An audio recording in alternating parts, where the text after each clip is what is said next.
Hello students, hope आपको last video lecture for the excretion topic समझ आया होगा. Now we are here again with the new video lecture for the excretion topic and the topic is again a very important, that is structure of nephron.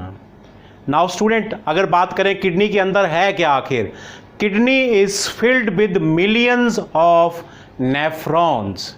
And nephron क्या है? These are structural and functional unit of human kidney. जैसे lungs की बात करें तो lungs में एल्ब्यूलाई हैं, तो किडनी के अंदर क्या है? नेफ्रॉन. एल्ब्यूलाई are the structure and functional unit of lungs, nephrons are the structural and functional unit of kidney, and each kidney contain millions of nephrons. So let's see the structure. Student याद रखेंगे, in excretion there are two very important diagrams. First is human excretory system or human urinary system, and second is structure of human nephron. दोनों ही diagram बहुत ही most important हैं. So let's discuss student first of all structure. Structurally बात करें students, nephron तो है ही साथ में उसके साथ ब्लड कैपिलरीज भी एसोसिएटेड है. जैसे किडनी के साथ ब्लड वेसल्स एसोसिएटेड थी, वैसे ही नेफ्रॉन के साथ भी क्या है? Blood capillaries are associated. तो जब भी डायग्राम नेफ्रॉन का बनाना है तो ब्लड कैपिलरीज भी बनानी पड़ेंगी, तभी डायग्राम नेफ्रॉन का कंप्लीट माना जाएगा. तो सबसे पहले बात करते हैं स्टूडेंट नेफ्रॉन वाले पार्ट की. नेफ्रॉन वाले पार्ट में सबसे पहले कप लाइक स्ट्रक्चर आता है. दिस कप लाइक स्ट्रक्चर, ये जो मैं बात कर रहा हूँ कप लाइक स्ट्रक्चर, इसको बॉमेंस कैप्सूल कहते हैं. Bowman's capsule. और इसके अंदर एक ब्लड कैपिलरीज का गुच्छा है. There is a tuft of blood capillaries. बहुत सारी ब्लड कैपिलरीज हैं, about 50 blood capillaries, and that tuft of capillaries called glomerulus. तो बॉमन कैप्सूल है और बॉमन कैप्सूल के अंदर बड़ी सारी कैपिलरीज का गुच्छा है, दैट इज कॉल्ड ग्लोमेरुलस. और इन दोनों को मिला के एक कंबाइंड टर्म यूज की जाती है बायोलॉजी में, दैट इज मालपीजियन कार्पसल और मालपीजियन बॉडी भी लिखते हैं इसको. सो मालपीजियन कार्पसल और मालपीजियन बॉडी क्या? It is a combined structure of glomerulus and Bowman's capsule. जो बच्चे आगे एनटीएससी के लिए तैयारी कर रहे हैं उनके लिए जो लेक्चर है वो इंपॉर्टेंट है, बिकॉज इसमें मैं कुछ इंपॉर्टेंट बातें बताऊंगा जो एनसीईआरटी में डिस्कस नहीं की गई हैं. तो पहली इंपॉर्टेंट बात यही थी that what is Malpighian corpuscle. It is a combined term that is equal to glomerulus plus Bowman's capsule. Student जो ग्लोमेरुलस होता है, मैंने यहाँ पर लेबलिंग नहीं करा, एक ब्लड वेसल एंटर करता है यहाँ पर. दिस ब्लड वेसल, ये ब्लड वेसल आ रहा है रीनल आर्टरी से, और इसका एक पर्टिकुलर नाम है that is efferent arteriole.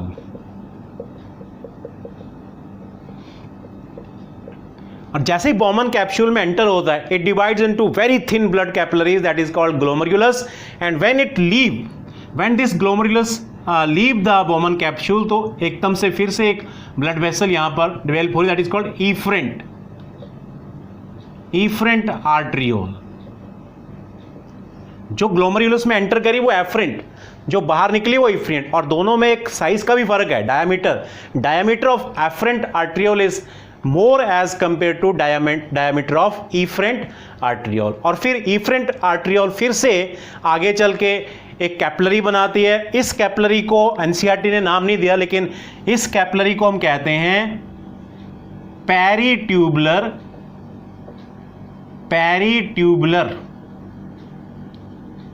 Capillary.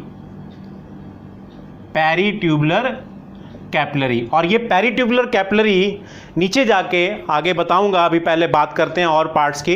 अभी तक पेरीट्यूबुलर कैपिलरी तक याद रखें कि यहां से एफरेंट आर्ट्रियोल आया. From where? एफरेंट आर्ट्रियोल कहां से आया? रीनल आर्टरी से. रीनल आर्टरी के आगे बहुत सारी डिविजन्स हो जाते हैं, क्योंकि नेफ्रॉन बहुत सारे हैं, मिलियंस ऑफ नेफ्रॉन है, तो अकेला एक रीनल आर्टरी नहीं सप्लाई कर सकता. तो रीनल आर्टरी से बहुत सारी ब्रांचेज निकलती हैं, उनको क्या कहते हैं? Afferent arteriole. फिर वो आगे ग्लोमेरुलस बनाते हैं, ग्लोमेरुलस फिर से ज्वाइंट होकर इफरेंट आर्ट्रियोल बनाता है, और इफरेंट आर्ट्रियोल स्टूडेंट्स फिर आगे पेरीट्यूबुलर कैपिलरी नेटवर्क बनाएगा. और अब पेरीट्यूबुलर कैपिलरी नेटवर्क आगे क्या बनाएगा वो बाद में बात करते हैं, पहले नेफ्रॉन का स्ट्रक्चर तो समझें. तो अब बॉमन कैप्सूल के बाद हाईली क्वाइल्ड पार्ट आ गया है, जो बहुत ही क्वाइल्ड है, दैट इज कॉल्ड पीसीटी और proximal convoluted tubule. Bowman capsule के बाद पीसीटी, प्रॉक्सिमल कन्वोल्यूटेड ट्यूब्यूल. उसके बाद एक यू शेप स्ट्रक्चर है student, this is called loop of Henle. ये लूप ऑफ हेनले है। और अब मैं बात करता हूं ब्लड सप्लाई की। जब पेरिट्यूबुलर कैपिलरी नेटवर्क इस हेयर पिन की तरह होता है, जो हेयर पिन होते हैं ना हमारी, बिल्कुल यू शेप, तो जब ये पेरिट्यूबुलर कैपिलरी नेटवर्क रन करेगा, लूप ऑफ हेनले में पहुंचता है, तो बिल्कुल वैसे ही रन कर रहा है जैसे लूप ऑफ हेनले, मतलब एक यू शेप ब्लड वेसल बन जाती है ब्लड कैपिलरी। और उस पेरिट्यूबुलर ब्लड कैपिलरी को मैं एक नाम दूंगा जिसका नाम है बासा रेक्टा। मैंने यहां पर लेबल नहीं करा शायद, इट इज बासा रेक्टा, बासा रेक्टा। बासा रेक्टा भी पेरिट्यूबुलर कैपिलरी है, लेकिन जब ये लूप ऑफ हेनले पे पहुंची तो मैंने इसको एक स्पेशल नाम दे दिया, क्योंकि ये भी लूप ऑफ हेनले की तरह रन कर दिए, तो इसे मैंने बासा रेक्टा कहा। इस सारे जो रेड कलर से बनाया मैंने ब्लड वेसल, इनके अंदर है क्या? ब्लड है, ठीक है। और जो हमारा नेफ्रॉन है, इसके अंदर वो मटेरियल है जो बाद में फाइनली यूरिन में कन्वर्ट हो जाएगा। फिर स्टूडेंट, लूप ऑफ हेनले के बाद ये डीसीटी है, ये इतना, डीसीटी भी एक क्वाइल्ड पार्ट है, पर पीसीटी जैसा क्वाइल्ड नहीं है, डिस्टल कन्वोल्यूटेड ट्यूब्यूल। और फाइनली डिस्टल कन्वोल्यूटेड ट्यूब्यूल किस में खुलेगा? कलेक्टिंग डक्ट में खुलेगा। बहुत सारी ब्रांचेस खुलते हैं, बहुत सारे नेफ्रॉन खुलते हैं कलेक्टिंग डक्ट में। तो ऐसा नहीं है कि एक पर्टिकुलर नेफ्रॉन का एक कलेक्टिंग डक्ट होता है, एक कलेक्टिंग डक्ट बहुत सारे नेफ्रॉन के द्वारा क्या किया जाता है? शेयर किया जाता है। तो फिर से देखते हैं, स्ट्रक्चरली पहले बॉमन कैप्सूल आ गया, फिर पीसीटी, फिर हेयर पिन जैसा लूप ऑफ हेनले, फिर डीसीटी, फिर कलेक्टिंग डक्ट। और ब्लड वेसल में देखें तो ग्लोमेरुलस बना एफरेंट आर्ट्रियोल से, और एफरेंट आर्ट्रियोल से ग्लोमेरुलस बनने के बाद फिर ये फ्यूज होकर फिर इफरेंट आर्ट्रियोल बना, फिर इससे एक और ब्लड कैपिलरी नेटवर्क निकला जिसे हम पेरिट्यूबुलर कैपिलरी नेटवर्क कहते हैं। और जब वो लूप ऑफ हेनले पे पहुंचता है तो उसे बासा रेक्टा के नाम से जाना जाता है। और फाइनली फिर ये बासा रेक्टा खुलता है जाके रीनल वेन के अंदर, ठीक है। तो एनसीआर पेपर में जनरली इस पार्ट की लेबलिंग पूछी जाती है, जो ब्लड वेसल जो रीनल वेन में खुली जाके, कि इसको क्या कहते हैं, तो इसका एक पर्टिकुलर नाम होता है, लेकिन 10th में हम इसे कहेंगे ब्रांच ऑफ रीनल वेन। तो ये जो ब्लड वेसल जो लूप ऑफ हेनले के पैरेलल रन किया, इसे क्या कहेंगे? बासा रेक्टा। और कंबाइंड अगर बात करें ग्लोमेरुलस या बॉमन कैप्सूल को, तो वो क्या है? मालपीजियन कार्पसल और Malpighian body. So student, this is all about the structure of human nephron. कई बुक्स में हम क्या देखते हैं कि दो पार्ट कर रखे हैं नेफ्रॉन के। क्या क्या दो पार्ट कर रखे हैं? एक पार्ट में कहा है जी ग्लोमेरुलस, कि पहला पार्ट ग्लोमेरुलस है और दूसरा पार्ट है रीनल ट्यूब्यूल। अपने अपने तरीके हैं क्लासिफिकेशन के रीनल ट्यूब्यूल। तो रीनल ट्यूब्यूल में वो सब चीजें आ गई, बॉमन कैप्सूल आ गया, पीसीटी आ गया, लूप ऑफ हेनले आ गया, डीसीटी आ गया, कलेक्टिंग डक्ट आ गया, और ग्लोमेरुलस को अलग रखा है। तो ये भी एक तरीका है, या हम ऐसे भी लिख सकते हैं कि this and these are the parts of human nephron. हम ग्लोमेरुलस से शुरू करें, फिर बॉमन कैप्सूल, फिर पीसीटी, डीसीटी, लेकिन ये बेस्ट तरीका है क्लासिफिकेशन का। पहले ग्लोमेरुलस नंबर 1 हो गया, और रीनल ट्यूब्यूल में सारे के सारे पार्ट आ जाएंगे। बॉमन कैप्सूल आ जाएगा नंबर 1, नंबर 2 पीसीटी आ जाएगा, नंबर 3 आ जाएगा हमारा लूप ऑफ हेनले, और नंबर 4 आ जाएगा हमारा डीसीटी। और कलेक्टिंग डक्ट तो कॉमन होते हैं सब नेफ्रॉन्स के, तो मेन रीनल ट्यूब्यूल के 4 ही पार्ट्स लिखे जाएंगे। सो आगे अब हम स्टूडेंट नेक्स्ट इसमें बात करेंगे इसके फंक्शन की। आखिर ये नेफ्रॉन काम क्या करता है? काम क्या करता है? यूरिन बनाता है, यूरिन फॉर्मेशन इसका काम है। तो अब हम आगे बात करेंगे कि हाउ नेफ्रॉन फंक्शन और what is basic function of nephron. Students, बात करते हैं मैकेनिज्म ऑफ यूरिन फॉर्मेशन और उस काम की जो बेसिकली नेफ्रॉन करता है। नेफ्रॉन करता है क्या? यूरिन बनाता है। सो ये क्वेश्चन स्टूडेंट दो तरीके से आता है पेपर में, कि explain the function of human nephron और explain the mechanism of urine formation. So दोनों तरीके से हेडिंग लिखा है मैंने, फंक्शन ऑफ नेफ्रॉन और मैकेनिज्म ऑफ यूरिन फॉर्मेशन। बड़ा क्वेश्चन है, अप्रॉक्सीमेटली 3 मार्क्स में आता है, लेकिन अगर 2 मार्क्स में भी आता है तो आपके पास अगर कंटेंट है तो आप उसको मैनेज कर सकते हैं और काट के एडिट करके लिख सकते हैं। सो स्टूडेंट, ये जो यूरिन फॉर्मेशन का मैकेनिज्म है, ये 3 मेन स्टेप्स इन्वॉल्व करता है, जिसमें मैं सबसे पहले बात करूंगा। सबसे पहला step that is glomerular filtration. So glomerular filtration, as the name indicate, in this step glomerulus will filter the blood, and what happens in that step, let us see. Now I have made a part of that particular nephron which is required to understand glomerular filtration, एक Bowman capsule और एक glomerulus.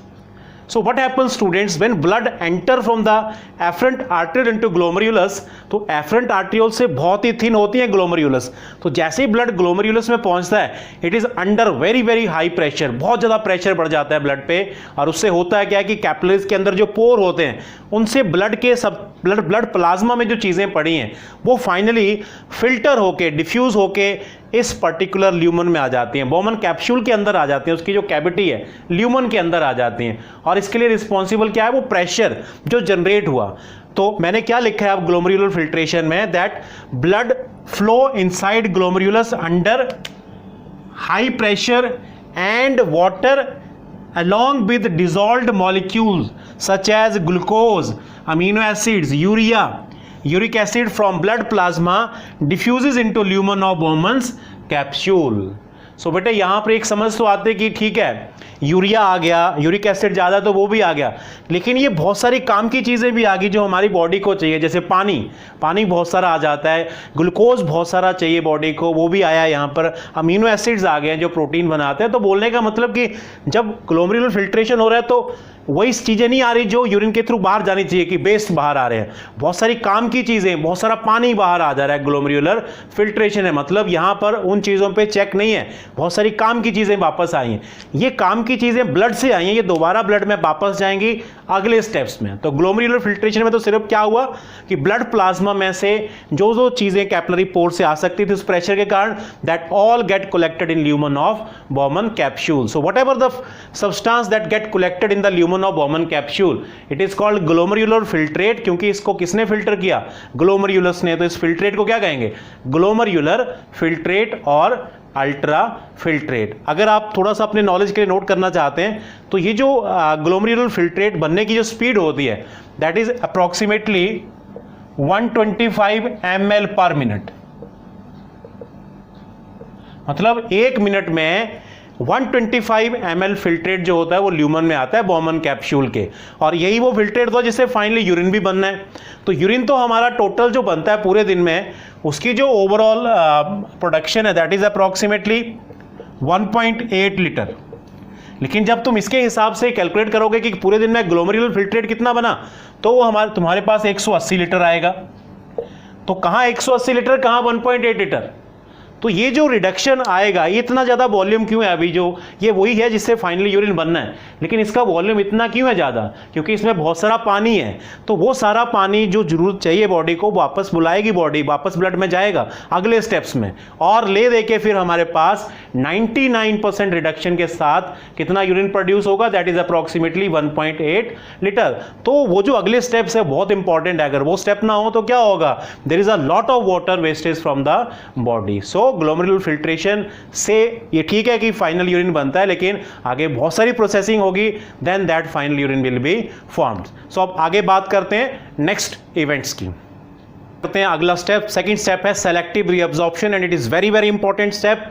जो भी जरूरत की चीजें आई हैं water के साथ, they have again reabsorbed, again they have to go back into the blood. So क्या लिखा है मैंने सेलेक्टिव रीअब्जॉर्प्शन में, useful substances such as water, glucose, amino acids will be reabsorbed from glomerular filtrate in PCT and move back into the blood, क्योंकि ये जरूरत की चीज़ें अगर यही चली जाएंगी यूरिन में तो हमारी बॉडी में इन चीज़ों की डेफिशिएंसी हो जाएगी। नेक्स्ट, लूप ऑफ हेनले एक बहुत इंपॉर्टेंट रोल करता है, खास करके किसकी रीअब्जॉर्प्शन में, वाटर की रीअब्जॉर्प्शन में, और किडनी ये फिक्स भी करती है नेफ्रॉन के कितना यूरिन के थ्रू वाटर बाहर जाना चाहिए। सपोज आपका इंटेक वाटर का ज़्यादा है आज डेली, तो आज आप ज़्यादा यूरिन पास करेंगे, अगर आपने पानी आज कम पिया है तो आप कम यूरिन पास करेंगे। ऐसा नहीं है कि किडनी ने फिक्स कर रखा है कि मैंने 1.8 लीटर यूरिन एक्सीड करना ही है, ये डिपेंड करता है आपकी कंजप्शन पे वाटर की। ज़्यादा वाटर नहीं रखेगी बॉडी भी, बॉडी उतना ही वाटर रखेगी जितना उसको जरूरत है, तो ये सारा भी किडनी देखती है, और इसको ऑस्मो रेगुलेशन कहते हैं। आगे अगले टॉपिक्स में हम बात करेंगे, ये एक टॉपिक रह गया हमारा ऑस्मो रेगुलेशन का। किडनी के 2 फंक्शन हैं, ये नेफ्रॉन कह लीजिए, एक एक्सक्रीशन या यूरिन बनाना, एक ऑस्मो रेगुलेशन। ऑस्मो रेगुलेशन में किडनी ये फिक्स करती है कि कितना वाटर और कितने आयंस अंदर रहने चाहिए, क्योंकि उनका एक बैलेंस बना रहना चाहिए। ठीक है स्टूडेंट्स, नेक्स्ट बेटे लास्ट स्टेप है ट्यूबुलर सीक्रेशन। अभी भी कुछ चीज़ें फिल्ट्रेट ब्लड के अंदर हैं जो जानी चाहिए बाहर, लेकिन अभी नहीं आई वो ब्लड से, तो अभी उनके पास एक और मौका है, that is tubular secretion. So excretory products left in the blood capillary such as creatinine, excess of ions specially potassium ions that diffuse from blood into filtrate to form final urine. तो ऐसा नहीं था कि glomerular filtration में ही एक उनके पास मौका था बाहर आने का, एक और लास्ट मौका रहता है, that is tubular secretion. So lastly इस तरह से हमारा फाइनली यूरिन बन जाता है। तो फाइनल जो यूरिन है स्टूडेंट, उसका वॉल्यूम बहुत ही कम रह जाता है, दैट इज अप्रोक्सीमेटली 1.8 लीटर। और अगर हम यूरिन की बात करें ह्यूमन, तो इसमें 95% वाटर है प्लस 5% क्या है, nitrogenous waste that contain urea, uric acid. हाँ, अगर डायबिटिक है हम, तो उस केस में हमारे ब्लड में, हमारे यूरिन में ग्लूकोज भी मिलेगा, क्योंकि ग्लूकोज जो है जब एक्सेस हो जाता है बॉडी में, तो किडनी फिर उसको यूरिन के थ्रू बाहर निकालना शुरू कर देती है। अगर हम नॉर्मल है तो हमारे यूरिन में ग्लूकोज नहीं मिलेगा। तो जब भी डायबिटिक पेशेंट जाते हैं डायग्नोज के लिए, तो यूरिन सैंपल लिया जाता है उनका, और उसमें अगर ग्लूकोज आ रहा है तो it means the person is diabetic. So this is all about student mechanism of urine formation, जिसमें 3 स्टेप थे, glomerular filtration, number 2 selective reabsorption, और नंबर 3 ट्यूबुलर सीक्रेशन। सो इस पूरे वीडियो लेक्चर में स्टूडेंट हमने डिस्कस किया स्ट्रक्चर ऑफ नेफ्रॉन और उसके फंक्शनिंग। होप आपको ये सारे का सारा वीडियो लेक्चर अच्छा लगा होगा। अगर आपको अच्छा लगा है तो इसको लाइक करें, ज़्यादा शेयर करें और सब्सक्राइब करना ना भूलें। तो इसके साथ ही स्टूडेंट्स हम खत्म करते हैं इस वीडियो लेक्चर को। In our next video lecture we will meet with now a new topic. Till then, take care. Thanks.